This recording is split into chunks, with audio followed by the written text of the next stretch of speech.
बिल्कुल आपका कहना सही है। कांग्रेस में जो वर्तमान हालत है जेतारण के, कई सारे ये आरोप लगा रहे हैं कांग्रेस के नेता कि ऑब्जर्वर जो भेजे जाते हैं धरातल पर सर्वे नहीं किया जाता, ऑफिस में बैठ के सर्वे किया जाता, उसी कारण ये सीट नहीं निकल पा रही है। क्या आप क्या कहना चाहते हैं, आपकी नज़र में ऑब्जर्वर का क्या दायित्व होना चाहिए?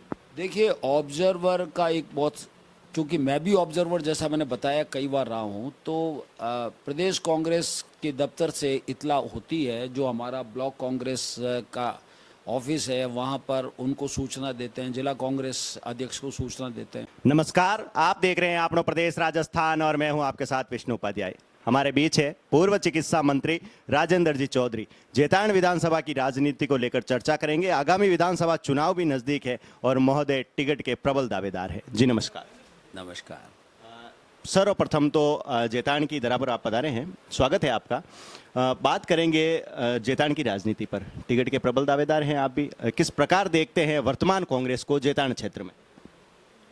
जेतारण बहुत अच्छा क्षेत्र है, यहाँ के लोग बहुत शांति प्रिय हैं और बहुत उम्मीद रखते हैं आगामी चुनाव को लेकर के, क्योंकि बहुत सारे कार्य जो हैं वो राज्य सरकार से संबंधित होते हैं आम लोगों के, चाहे बिजली की संबंधित समस्या हो, चाहे पुलिस से संबंधित समस्या हो, चाहे रेवेन्यू से संबंधित समस्या हो, हम पीने के पानी की समस्या हो, इन सारी बातों से ताल्लुक आम लोगों का राज्य सरकार से पड़ता है और विधानसभा का चुनाव राज्य सरकार बनती है उससे। तो वो ये चाहते हैं कि हमारा प्रतिनिधि ऐसा बने जो हमारे सुख दुख में भागीदार बने। सत्ता में सहयोग आपका रहा, आप सत्ता में रहे, कद्दावर नेता हैं, पुराने नेता हैं। वर्तमान में देखें तो जेतारण सीट नहीं निकाल पाई कांग्रेस से 1985 के बाद। क्या कहना चाहते हो, क्यों सीट नहीं निकली? क्या धरातल पर सर्वे सही नहीं रहा कांग्रेस का, या कांग्रेस ने सही देख के टिकट वितरण नहीं किया? अब देखिए, परिणाम तो जो आप कह रहे हैं वही है। 85 में मेरे साथ में कर्नल प्रताप सिंह जी यहाँ से जीते थे, मैं बिलाड़ा से जीता था। बिलाड़ा इससे अटैच ही, जेतारण से अटैच ही इलाका है और समान लोग यहाँ से, सबकी आपस में रिश्तेदारी है, सभी जातियों के लोगों की आपस में रिश्तेदारी है और सभी धर्म के लोगों की रिश्तेदारी है। तो कर्नल प्रताप सिंह जी मेरे अच्छे मित्र थे, बहुत अच्छे सज्जन थे, और पर उसके बाद में 90 से कांग्रेस यहाँ से पराजित रही है, ये बात सत्य है। और पराजित होने के बहुत सारे कारण हैं। मुख्य कारण आप बता सकते हैं कुछ? नहीं, मुख्य कारण तो देखिए कि जो लोग चुनाव लड़ते हैं तो वोट का बंटवारा जो है उसको ध्यान में रखने की बात है, उम्मीदवार को तय करने के अंदर उसकी बात है। ये बहुत सारे मुद्दे हैं, क्योंकि मुझे भी बहुत जगह ऑब्जर्वर बन के पार्टी ने भेजा है, बना करके दूसरे प्रदेशों में भी भेजा है। तो बहुत सारे कारण रहते हैं। वो तो कमियां तो रही है जब भी कांग्रेस हारी है। बिल्कुल। बीजेपी की बात करूं, इस बार विधानसभा सीटें जीतने के लिए बीजेपी पुरजोर कोशिश कर रही है। अगर नज़दीक विधानसभा क्षेत्र की बात करूं, सोजत विधानसभा क्षेत्र से सुगबुगाहट लग रही है कि मंत्री को पैरासूट की तरह उतारा जा सकता है सोजत विधानसभा क्षेत्र से। तो उस पर आप क्या कहना चाहते हैं? कांग्रेस में युवा चेहरा, भारतीय जनता पार्टी में युवा चेहरा है अविनाश जी गहलोत, इनके सामने किसको टिकट मिलता है, या क्या आपको टिकट मिलता है, आपको मौका मिलता है तो ये सीट आप कांग्रेस की झोली में डाल दोगे? देखिए, निश्चित रूप से मैं यहाँ पर जो दावेदार मैं नहीं बना, मुझे यहाँ के लोगों ने बनाया, नंबर एक बात। नंबर दो, यहाँ के कद्दावर नेता रहे हैं पाली जिले के, और वो कांग्रेस के अध्यक्ष भी रहे, हमारे भारतीय प्रशासनिक सेवा के अधिकारी रहे, और उन्होंने जेतारण से भी चुनाव लड़ा, रायपुर से एमएलए भी रहे सीडी देवल साहब। तो उन्होंने करीब 2-2.5 हज़ार लोगों को इकट्ठा करके मीटिंग की और वहाँ मुझे बुलाया। हेमाराम जी हमारे वन मंत्री हैं, उनको भी बुलाया, और वहाँ उन्होंने मेरे नाम की घोषणा की कि मैं बुज़ुर्ग हो गया हूँ और मैं चाहता हूँ कि चौधरी साहब यहाँ से चुनाव लड़ें, और ये मेरे से ज़्यादा आपका ध्यान रखेंगे, मैं इनको जानता हूँ, बरसों से जानता हूँ, और मैं जब भी इनके पास गया इन्होंने हाथों हाथ काम किए, और यहाँ जितने भी मैंने काम कराए उसमें इनका बहुत बड़ा योगदान है। सीडी देवल साहब का मैंने इंटरव्यू किया था, बखूबी पहला नाम आपका लिया गया उनकी तरफ से कि राजेंद्र चौधरी को मौका मिलता है तो हम कांग्रेस का साथ देंगे। अगर मौका कांग्रेस से राजेंद्र चौधरी या अन्य जो नेताओं का उन्होंने नाम लिया नहीं मिलता है, 2-3 की लिस्ट बताई थी, तो कांग्रेस को बेरंग लौटाया जाएगा यहाँ से, इस पर आप क्या कहना चाहते हैं? क्या आप भी सहयोग में रहेंगे या सिंबल के साथ रहेंगे? देखिए, मैं तो इंडियन नेशनल कांग्रेस का सदस्य हूँ, और मैं तो पार्टी का जो फैसला होगा मैं वो पार्टी के फैसले के साथ हूँ। आप क्षेत्र में जनता की समस्या पर कुछ कहना चाहेंगे? क्षेत्र में किस प्रकार समस्या है जनता की, किस समस्याओं से जूझ रही है? क्योंकि प्रदेश की जनता का नेतृत्व करेंगे आप, अगर आपको मौका मिलता है तो आप, एक उम्मीद है इतनी सारी जनता की, तो क्या उम्मीद है उनकी और क्या समस्या है? क्या आप परिचित हैं? हाँ, मैं बिल्कुल परिचित हूँ। मैं आपसे बता दूं कि मैं राजस्थान में 3 बार मिनिस्टर रहा हूँ, और पाली जिले का प्रभारी मंत्री भी रहा हूँ, और मैंने जेतारण के क्षेत्र में घूम के बहुत सारे काम किए हैं। आप आज भी आप बहुत जगह आप वो देख सकते हैं कि जो पत्थर शिलालेख पे नाम मेरा लिखा हुआ मिलेगा कई जगह आपको। तो मैंने पब्लिक के काम किए हैं, और पर मैंने काम इसलिए नहीं किया कि मुझे भविष्य में कभी जेतारण से चुनाव लड़ना पड़ेगा। पर आज भी मैं किसी भी गांव में जब जाता हूं तो वहां लोग मिल ही जाते हैं कि हम आपके पास काम के लिए आए थे और आपने हमारा हाथों हाथ काम किया था और हमारी सुनवाई की।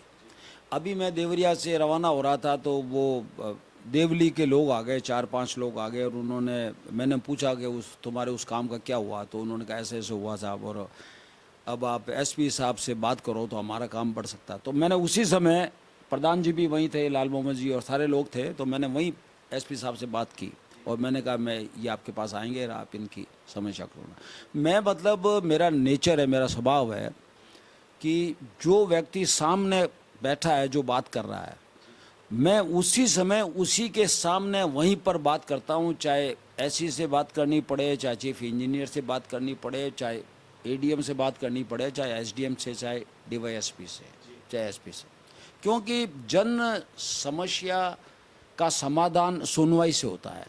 और प्रजातंत्र में आम जन ये उम्मीद करता है कि जो हमारा नेतृत्व करते हैं उनके पास हमारी बात पहुंचाएं, वो हमारा समाधान कर सकते हैं।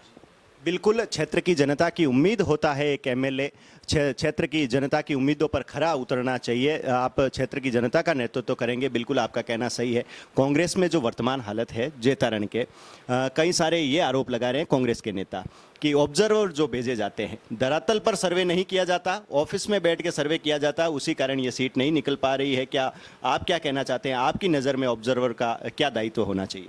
देखिए, ऑब्जर्वर का एक बहुत, क्योंकि मैं भी ऑब्जर्वर जैसा मैंने बताया कई बार रहा हूँ, तो प्रदेश कांग्रेस के दफ्तर से इतला होती है, जो हमारा ब्लॉक कांग्रेस का ऑफिस है वहाँ पर उनको सूचना देते हैं, जिला कांग्रेस अध्यक्ष को सूचना देते हैं, वहाँ पर इतला की जाती है, वहाँ सभी लोग आते हैं। जैसे यहाँ जेतारण में आए थे ब्लॉक कांग्रेस के ऑफिस में, और वहाँ मैं भी मिला था, बहुत सारे लोग आए थे और ऑब्जर्वर से मैंने भी बात की थी जो आए थे, तो ऑब्जर्वर से मिले हैं। वहाँ पर पाली के अंदर भी ऑब्जर्वर आए थे, हमारे शकुंदा रावत जी जो उद्योग मंत्री हैं, वो प्रदेश चुनाव समिति की सदस्य हैं, प्रमोद जैन भाया साहब हैं, वो आए थे पाली ज़िले के, उनको ऑब्जर्वर बना के भेजा था। उनसे बहुत लोग मिले थे, हम भी मिले थे, तो सारी बात की थी। तो मिलना, अब ये उम्मीद करना कि ऑब्जर्वर एक एक व्यक्ति के घर में, एक एक गांव में जाएगा, ये संभव नहीं है। मतलब इतला होती है, नीचे की एजेंसी इतला करती है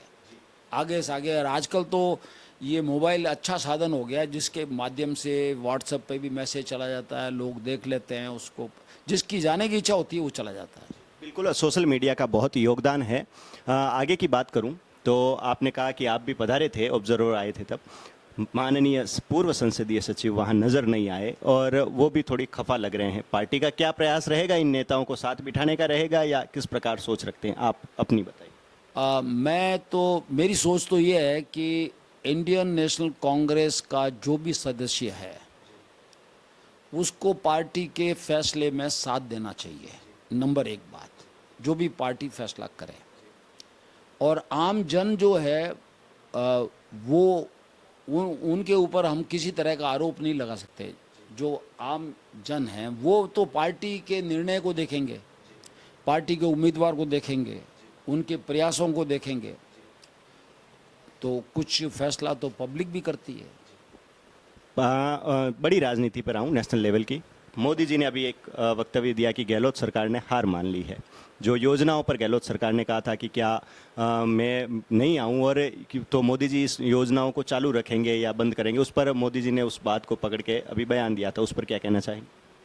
अब मोदी जी की कितनी बातें हैं, जो वो कितना असत्य बोलते हैं।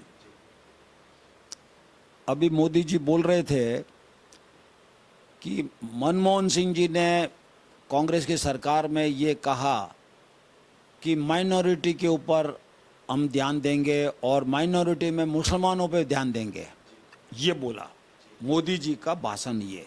जबकि मनमोहन सिंह जी ने क्या बोला, देश के प्रधानमंत्री ने क्या बोला, वो बताता हूँ मैं आपको। उन्होंने बोला कि हम एससी के ऊपर ध्यान देंगे, एसटी पे ध्यान देंगे, अदर बैकवर्ड क्लासेस पर ध्यान देंगे, माइनॉरिटी पे ध्यान देंगे। इस तरह से उन्होंने बोला, मतलब ये क्रम था उनका, प्राइम मिनिस्टर मनमोहन सिंह जी का बोलने का। उसमें इन्होंने असत्य बयान किया। तो जो व्यक्ति हर बात पे असत्य बोलता हो, मोदी जी ने तो ये तक भी कह दिया, आपको मैं बताऊं, एज ए प्राइम मिनिस्टर उन्होंने कबीर जी के जयंती पे पधारे थे और वहाँ उन्होंने ये भाषण दे दिया कि गुरु गोरखनाथ जी और गुरु नानक देव और कबीर जी बैठ के धर्म चर्चा करते थे। ये देश के प्रधानमंत्री बोल रहे हैं। अब आप ये बताइए कि गुरु गोरखनाथ जी कब पैदा हुए, कबीर जी कब हुए और गुरु नानक देव कब हुए? इनकी सबकी जन्म की तिथियां है। इतना जबरदस्त अंतर है उनके अंदर आपस में, और वो बोल रहे हैं, लोग ताली बजा रहे हैं ना। तो आप ये देखिए, दूसरी बात, वो ऐसा बोले कि स्वामी विवेकानंद के साथ जो है वो सलाह लेते थे श्यामा प्रसाद मुखर्जी से। जबकि विवेकानंद जी की जब मृत्यु हुई उस समय श्यामा प्रसाद मुखर्जी की उम्र 1 वर्ष थी, पर लोग ताली बजा रहे थे और वो बोल रहे थे मोदी जी। अब उनकी झूठ का तो कोई पैमाना है ही नहीं ना। इस बार विधानसभा सीटों की बात करूं तो क्या कांग्रेस सरकार बना पाएगी? निश्चित रूप से कांग्रेस की सरकार बनेगी राजस्थान में। बिल्कुल। सरकार की जो योजना है उस पर कुछ कहना चाहेंगे? निश्चित रूप से आप देखिए कि जो अपने स्वास्थ्य योजना है, मैं जब स्वास्थ्य मंत्री था राजस्थान का, देश में सबसे पहला राज्य राजस्थान था जिसने गरीबी रेखा से नीचे जीवन यापन करने वाले लोगों को मुफ्त चिकित्सा सुविधा देने का निर्णय, ऐतिहासिक निर्णय किया देश में, हिंदुस्तान में, राजस्थान। और आज राजस्थान के अंदर जो हॉस्पिटल्स हैं उसके अंदर गरीबों को चिकित्सा सुविधा मिल रही है, जांच की सुविधाएं मिल रही है, दवाइयां मिल रही है। ये जो बहुत बड़ा कदम है, आम व्यक्ति इलाज, और मैं तो ये कह रहा हूँ कि हिंदुस्तान में तो मेडिकल टूरिज्म है। बाहर के दूसरे देशों से लोग इलाज कराने के लिए यहाँ आते हैं क्योंकि यहाँ पर इलाज सस्ता है। आपको अगर पार्टी मौका देती है तो प्रदेश की जनता के लिए आपने क्या सोच रखा है और किस प्रकार आप जनता की सेवा करेंगे और अपने माध्यम से जेठारानी की जनता को कुछ मैसेज देना चाहें? अब देखिए, मैं आपको ये बताऊं कि मुझे पब्लिक के आशीर्वाद से मैं 3 बार मिनिस्टर रहा। मेरे पास लगभग 38 विभाग रहे हैं जिनका मैंने काम किया है, और प्रदेश के अंदर संगठन में भी मैंने अभी 10 साल तक उपाध्यक्ष रहा। मैं पायलट साहब के साथ में 7 साल रहा, डोटासरा जी के साथ में 3 साल रहा, उसके पहले मदेरणा साहब के साथ में मैं जनरल सेक्रेटरी रहा, उसके अशोक जी के साथ में जनरल सेक्रेटरी रहा, पहले सेक्रेटरी रहा। तो पार्टी के पदों पे भी रहा हूँ मैं और सरकार में भी रहा हूँ। तो मुझे आम जन के बीच में उनकी समस्या को सुन कर के फैसला लेने का मेरा स्वभाव है, और निर्णय मैं उसी समय करता हूँ, उसी समय पेन खोलकर उस पेपर पे लिखता हूँ। और आजकल जो है ये सुविधा आ गई है, हमारी सोशल मीडिया जिसको व्हाट्सएप बोलते हैं, उसी समय उसके ऊपर मैं फ़ोटो खींचता हूँ लिख करके, और संबंधित अधिकारी को, मंत्री जी को, किसी को भी मैं उसी समय भेजता हूँ। जन कल्याण की भावना को लेकर जैतान से आपने दावेदारी पेश की है। ये थे हमारे बीच में कांग्रेस के कद्दावर नेता, पूर्व चिकित्सा मंत्री राजेंद्र जी चौधरी। कैमरामैन कृष्णा वैष्णव के साथ विष्णु उपाध्याय, आपनो प्रदेश, राजस्थान।